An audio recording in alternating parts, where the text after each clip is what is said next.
Women Taking the Lead, episode 18. It's so easy to get stressed out by the to-do list, the chores at home, the requests, and we might feel like we need to be more or do more, but we can only do what we can with what we have in that moment.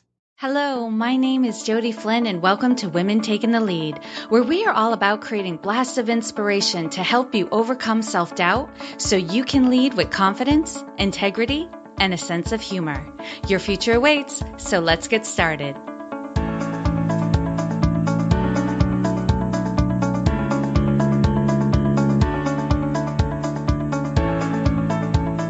Hello, everyone, and thank you for joining us today. I'm here with Kim Pisolkar, who is the owner of Small Biz Big Breakthrough.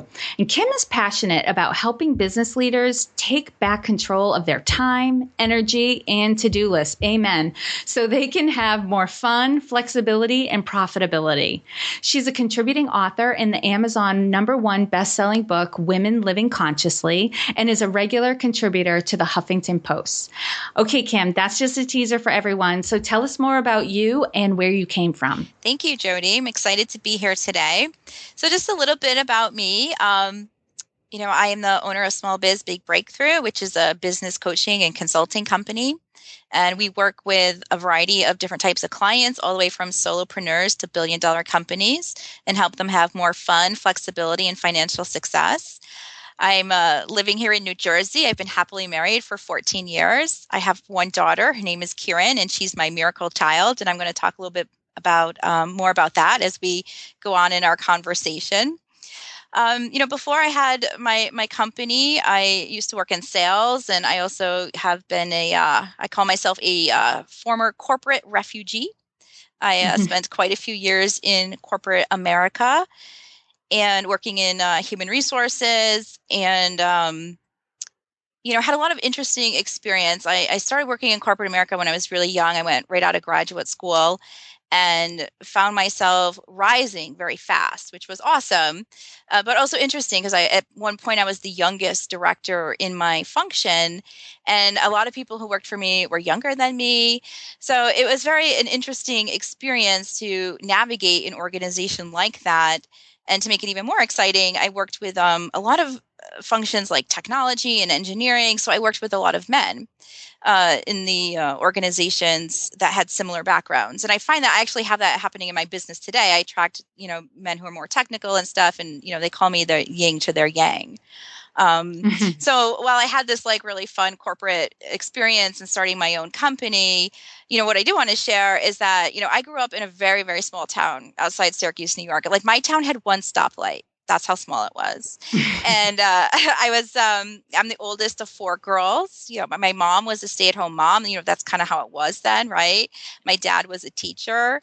And, I grew up really with the mindset that you had to work hard, right? That's what it was. Like, you have to work hard. You have to work hard for what you want. My father worked many jobs, actually, because, he was a teacher, and, we know how teacher salaries are. And so he was always working. And, the only way I was going to go to college was a scholarship. So I would work hard, but I was also one of those kids who, even though I was naturally smart, people thought I was a little bit of a screw up. And Say more. So, I was one of those people who didn't really need to study, and I would get decent grades, but I was getting in trouble. I was hanging out with the wrong people, different things. I was part of, let's call it the in crowd or whatever, but I never felt like I really belonged anywhere. And so I had a lot of challenges in terms of, I'm also a high introvert. So I had challenges in terms of making friends, of really knowing how to communicate. And I'm going to touch more on some of the things about, I was told my whole life I was lucky. And that started when I was in school, that I was lucky I did good work. I was lucky I got good grades. And that stayed with me for a really long time, that the only reason I was worth anything is because I was lucky. What I want to hear about now, because clearly you've had success, like you had that rapid rise in the corporate environment, taking on different roles. You were very young, supervising people who were older than you. Um, you know, so you've definitely had success in your life, and you've gained a lot of confidence, and I can hear it in your voice now, like that, there's confidence there. But take us back to a time when you were playing small and you may not have been aware of it at the time. Share with us a story and the lessons you learned along the way. It's interesting. Like I think about it, like, wow, there were so many playing small moments, right? Like I can think of quite a few, but one that I want to share is one that I actually don't talk about very much.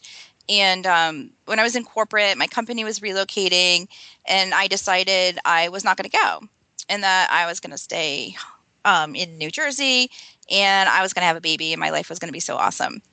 And so I left corporate and thinking, okay, great, I'm going to have kids. This is awesome. And I wasn't getting pregnant, and I wasn't getting pregnant, and I wasn't getting pregnant. And my husband said, you need to look for a job. You're too talented. You're wasting everything. So I'm like, well, I'll start a business. So then I was trying to start a business. But mentally, like I was not in my best place. And while I was, trying to get pregnant and different things, I ended up also finding out I had cancer.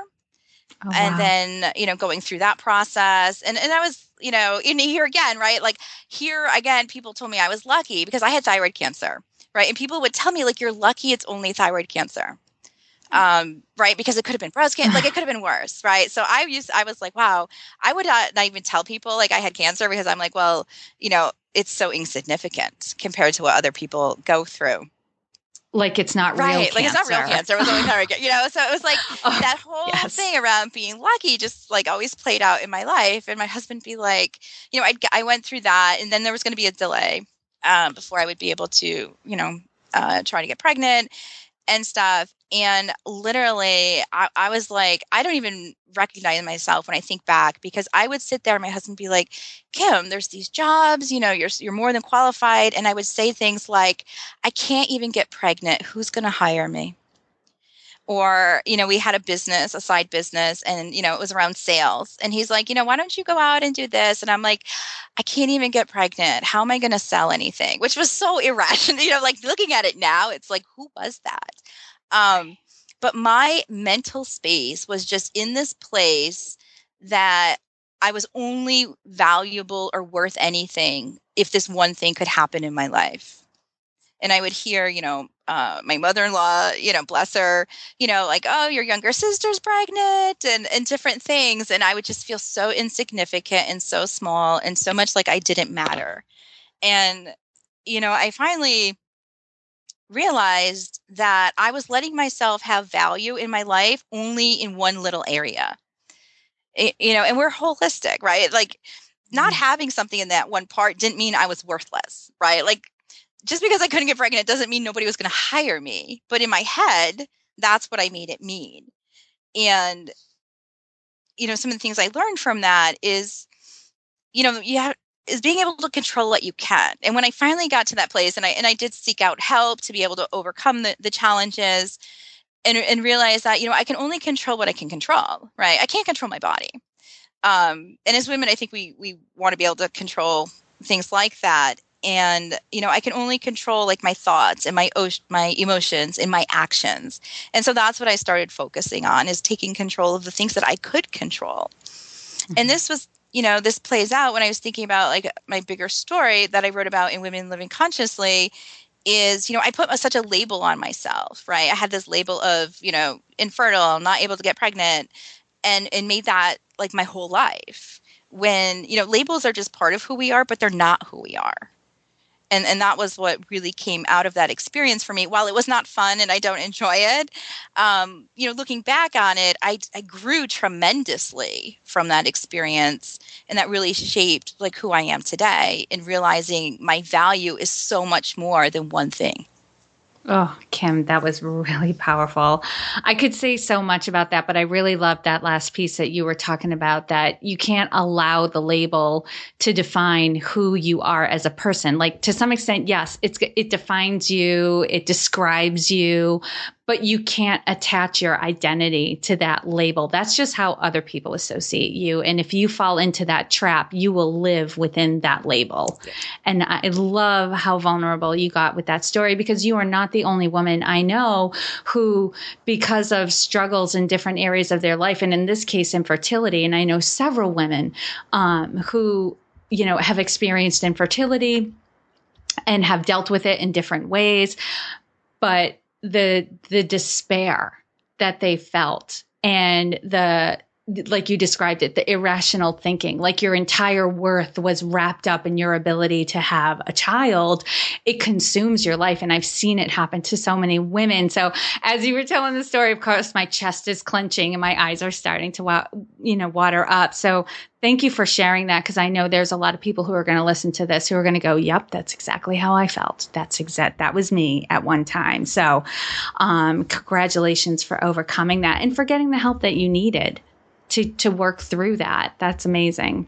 Now, share with us a time in your journey when you had a wake-up call. Take us back to the moment and share with us the steps that you took that led to your success. So I've alluded a couple times to this thing about like being a screw up and being told I was lucky, right? So I just want to share a little bit more about that. And this started when I was in either middle school or high school. It all kind of runs together. But, I would do things like at the last minute.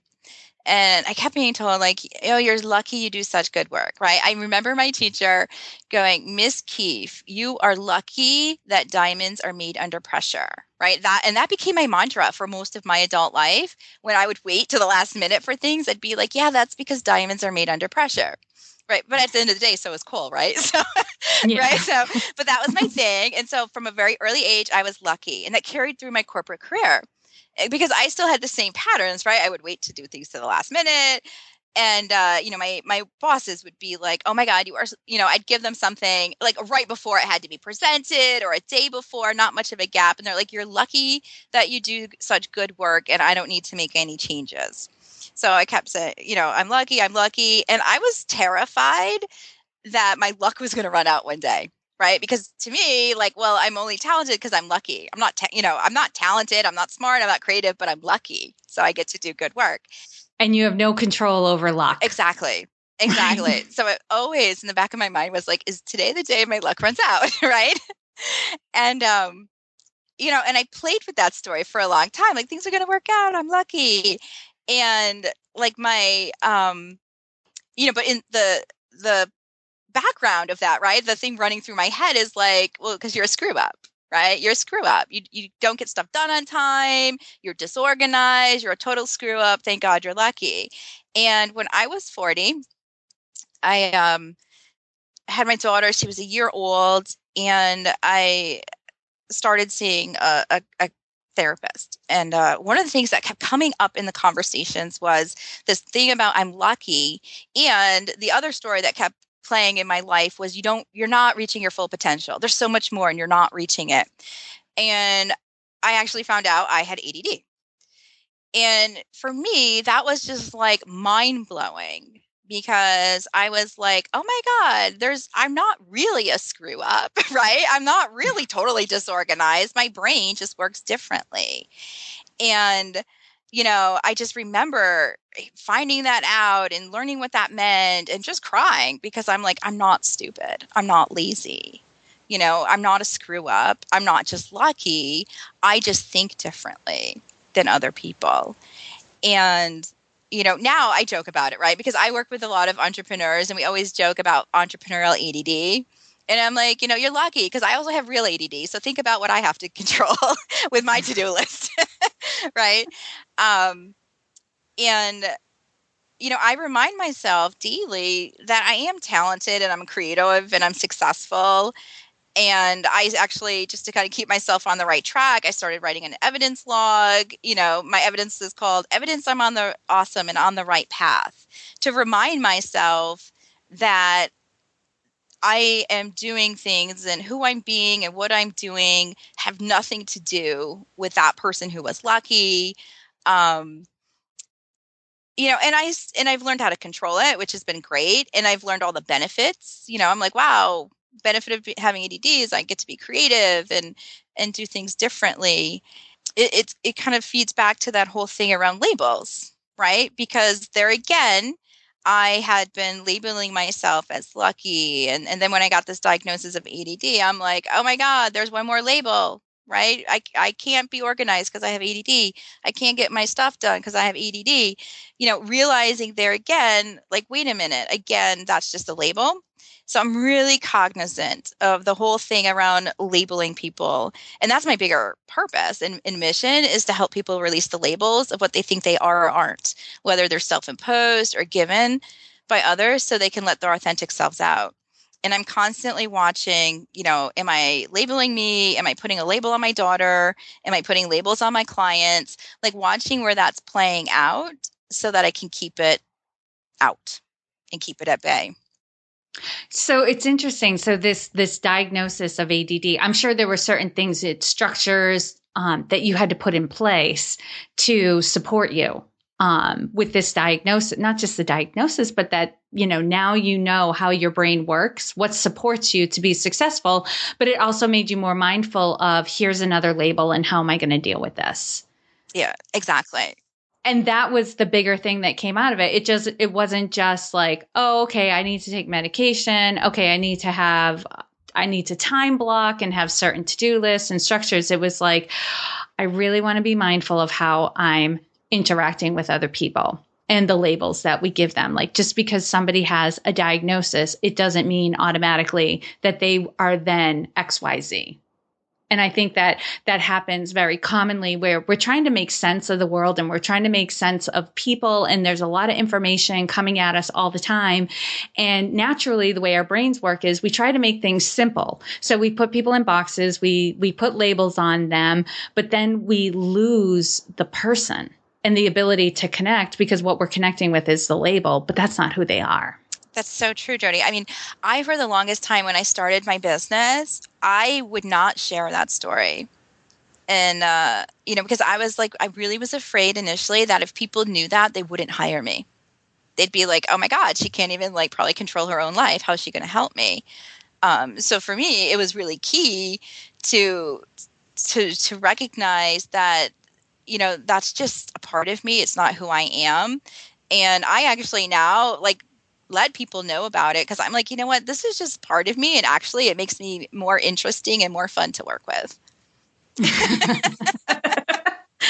It's so true.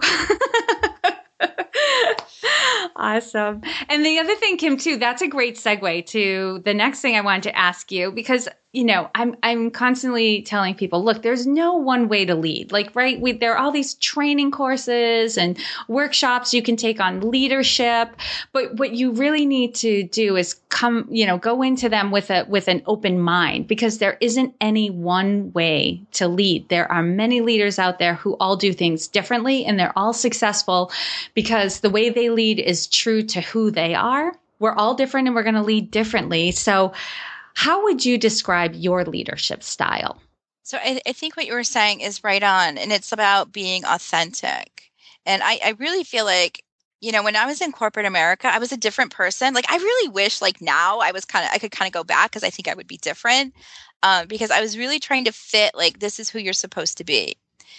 And now I'm very aligned, I'm very clear about my values and what's important to me, and operate in a way that feels authentic and aligned. And one of my, when I talk about what I work, what help my clients achieve, one of them is fun. And there's a reason for that, because I want to have fun in my life. I want to have fun in my business. So I'm all about how do we create something that, yes, we make money and yes, we feel productive, but that's fun and that's interesting, that we're excited to go to every day. And I think that's one of the key things, is being who you are. Sometimes I'm like, are they going to like me? Because I'm kind of zany sometimes when I'm talking in front of a group. And I always find if I try to be who I think someone is expecting, it never works. If I just go out and I'm just being Kim and I'm who I am and I'm very authentic and I'm very transparent, right? I'm sharing stories with you today that, while I don't keep them hidden, I don't normally, I don't just walk around talking about them, but I am very much, when I work with people and who I am as a leader, I'm like, what you see is what you get. There's nothing hidden. There's nothing secret. There's no other person who's going to show up than who you're already talking to. Because I think that's one of the mistakes I see a lot is people are almost like Dr. Jekyll and Mr. Hyde. One way, in one group, they're one way. In another group, they're a different way. So for me, it's about being authentic, being who you are. And if I could give one tip in this area, I think as leaders, whether we're corporate leaders, whether we're business leaders or leaders in our communities, we all want to have like our footprint on something. And this was something I realized when I was in corporate. Like people would come to me with ideas or their work, and I would always think about like, how do I put my footprint on it? How do I put my spin on it? And I realized I was really taking away. And so I do this a lot with my clients even too, where I think about is something I'm going to add or say going to add significant value. And if it's just going to change things incrementally, I just keep it to myself because I want other people to realize that what they're doing is more than good enough and it doesn't need my footprint on it. Just taking a step back and allowing other people to shine and discover their own leadership and their own creative process is what I'm hearing. Awesome. And, when you were talking about fun too, I was sitting here thinking back like about all the interactions you and I have had prior to this interview. And I'm like, wow, she is so right. No matter where I find you in the conversations we've had previously, like things are going great. Things are like stuff's hitting the fan. You're always laughing. Always laughing. And it's so true. You do bring that element of fun. Like it doesn't matter what's going on. That's not an excuse not to have a good time. That's right. I love that. So tell us about one thing that you're working on right now that you're really excited about. So one of the things that I'm really excited about is a summit that I'm going to be doing in early summer. And I'm going to be doing a summit, Love Them or Lose Them, how to create raving fans, referrals, and more revenue. And I'm excited because I feel like when I am, because I'm so much in the business world and there's so much talk and conversation about bringing clients into your business, attracting, getting, whatever words you like to use. And I'm like, but we forget that we have to really love them. Like we have to really, so like customer service is almost like a big hug, right? That you put on your clients. And we're not doing enough to show the people who work with us how much we value them so that we retain them. And I feel the same way about employees and organizations. So I'm building 2 different summits. One's going to be around clients, one's going to be around employees because I'm so passionate about that topic. So I'm very excited about it. I'm glad you bridged over to employees too, because I was thinking as you were saying that, I'm like, that's how we lose employees too. If we don't show them how much we value them and appreciate their work. I mean, you can't, dedicate a half a day to that every day, but there are things that you can do that really change your team's experience of working with you and what they're able to contribute. Just like with our clients and our customers, you want to create that experience that they not only got the service or the transaction that they were looking for, but that there was something added, there was something extra, and they were taken care of. So I'm really excited about this because I've never heard of anything out there that really focuses on this particular issue. I've seen blogs and, stuff, but nothing like a telesummit dedicated to this. So that's really exciting. Okay. Now I've got some quick questions for you, kind of a leadership roundup. What is one practice that makes you a better leader? One practice that is like at my core of what I do daily is around appreciation, and really in writing it down, just really being appreciative of what I have, even when it's not exactly what I want, right? But I'm just grateful for what I have in my life and I have in my business. And for me, that act of gratitude and appreciation has been one of the things that has really accelerated my success. Having that attitude of gratitude. Yes. And a lot of people talk about that. And actually, I was listening to another woman out there. She's a business coach. And I wanted to do a little more research on this to see if it's true. Although I do trust her. I'm like, this must be out there somewhere else because this was the first time I heard it. She said, when you're writing, your inner critic gets quiet. You can't write and have your inner critic yapping at you at the same time. That's why when she encourages her clients to, keep a gratitude journal or write down what they're appreciative for. Well, I should say when she's having her clients focus on those things, she has them write it down for that reason. So, your gratitude and your appreciation is clear of any other voice in your head saying, oh no, it's not good enough, or it's okay, but it could be better, that sort of thing. So very cool. What is one book that you would recommend to a woman to help her develop her leadership? So one of the books, I thought about two, but one is, it's called Turning to One Another, and it's by Margaret Wheatley. And the subtitle is Simple Conversations to Restore Hope to the Future. And it's all around connecting to yourself and to others through meaningful questions. So it's all around having dialogue. And I love Meg Wheatley. And I think it's a powerful book. It's not a traditional leadership book and stuff, but it's really thought-provoking, just thinking about how we engage in meaningful conversation. I'm all for the non-traditional leadership books because that is a component of leadership, the ability to have meaningful conversations with other people. If you lack that ability, oh gosh, you must be struggling. So that is a great book. I'm going to put that on my list. And what is your favorite healthy food? So you might get a lot of like fruit and vegetable answers here, but when I think about healthy food, my daughter has a peanut allergy, so I do a lot of baking at home so that she can actually have the things that she wants to eat. So one of our absolute favorite things that is healthy and yum are these banana chocolate chip muffins that are vegan. And I actually make them gluten-free. So believe it or not, vegan and gluten-free, but they are delicious and they're very healthy. Okay, I know I'm not the only one who's going to want the recipe to that. So actually going forward, I'm going to make a habit of having my guests give me the recipe for their stuff so we can put it in the show notes and people can find it. So if you're out there and your mouth is already watering because you want these gluten-free vegan banana chocolate chip muffins like I do, you can find that on the website. Okay, knowing what you know now, if given a chance to go back and do anything differently, what would you change? This one's always an interesting one to think about. Even though I got so many lessons, right, about, the cancer and the infertility and the ADD diagnosis, if I could have changed one thing, it would be my mindset going through things and really taking control of my emotions, versus letting everything control me, which is what was happening. Tell me more about the mindset. What kind of mindset would you have liked to have had going through all of the challenges you've had? That belief that it was all going to work out.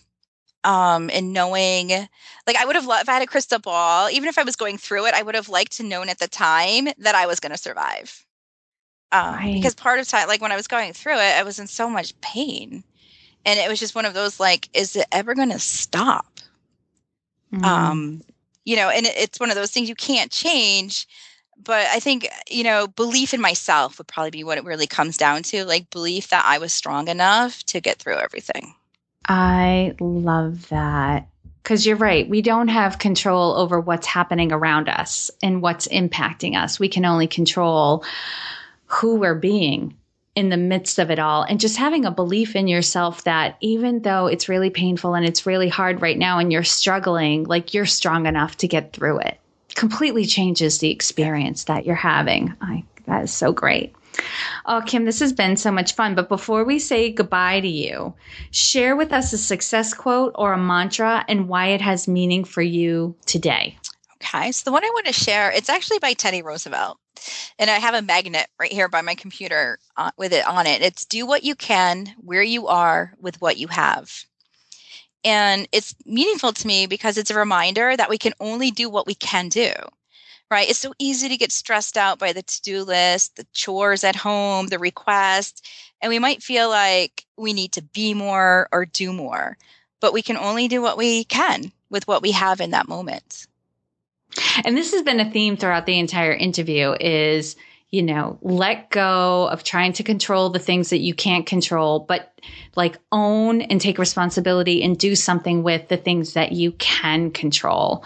So it's really distinguishing those things out so you have more power and more happiness in the moment. And lastly, what is the best way for our listeners to connect with you? So my website is Small Biz Big Breakthrough, and that's SmallBizBigBreakthrough.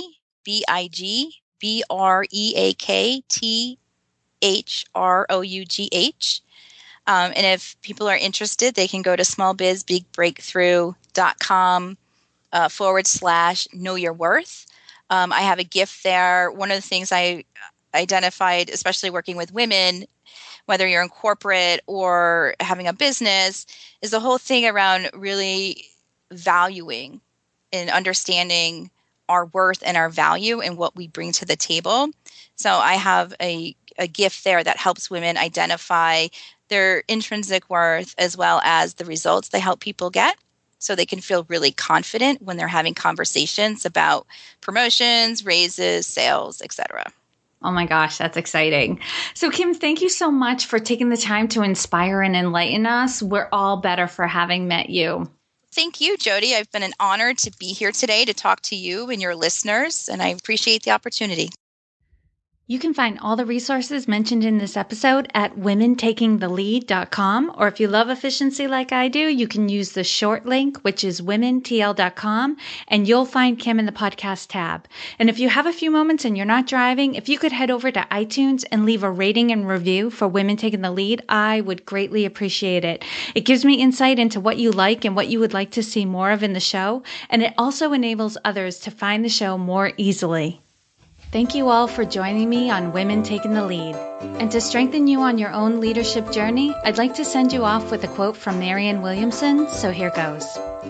Our deepest fear is not that we are inadequate. Our deepest fear is that we are powerful beyond measure. It is our light, not our darkness, that most frightens us. We ask ourselves, who am I to be brilliant, gorgeous, talented, fabulous? Actually, who are you not to be? You are a child of God. Your playing small does not serve the world. There is nothing enlightened about shrinking so that other people won't feel insecure around you. We are all meant to shine as children do. We were born to make manifest the glory of God that is within us. It's not just in some of us, it's in everyone. And as we let our own light shine, we unconsciously give other people permission to do the same. As we are liberated from our own fear, our presence automatically liberates others. Again, thank you for joining me, and here's to your success.